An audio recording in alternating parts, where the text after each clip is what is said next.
સમગ્ર ગુજરાતમાં અને ખાસ કરીને બનાસકાંઠા જિલ્લામાં 45 ડિગ્રી તાપમાન નોંધાયું હતું, જેમાં સૌથી અગત્યની બાબત વિશે વાત કરીએ તો ઉનાળાની કાળઝાળ ગરમીમાં રાહત આપે તેવી ઠંડી છાશનું વિતરણ બનાસકાંઠા જિલ્લા લીજ એસોસિએશન દ્વારા કરવામાં આવ્યું હતું, જેમાં છાશના સ્ટીલનું ઉદ્ઘાટન કાંકરેજ તાલુકા મામલતદાર ભરત દરજીએ સૌપ્રથમ છાશનો ગ્લાસ આપી શુભ મુહૂર્ત કર્યું હતું, જેમાં પ્રમુખ ચરણસિંહ વાઘેલા, અલ્પેશ બારોટ,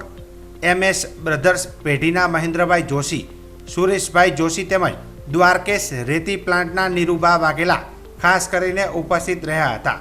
જેમાં સિહોરી વેપારી એસોસિએશનના પ્રમુખ પંકજ સહાયતા અને ગૌસેવા રક્ષક જયેશ ગોસ્વામી અને કાંકરેજ તાલુકાના ઇલેક્ટ્રોનિક અને પ્રિન્ટ મીડિયાના મિત્રો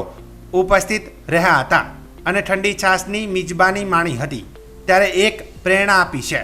કાંકરેજ તાલુકાના બનાસ નદીના લીઝ ધારકોએ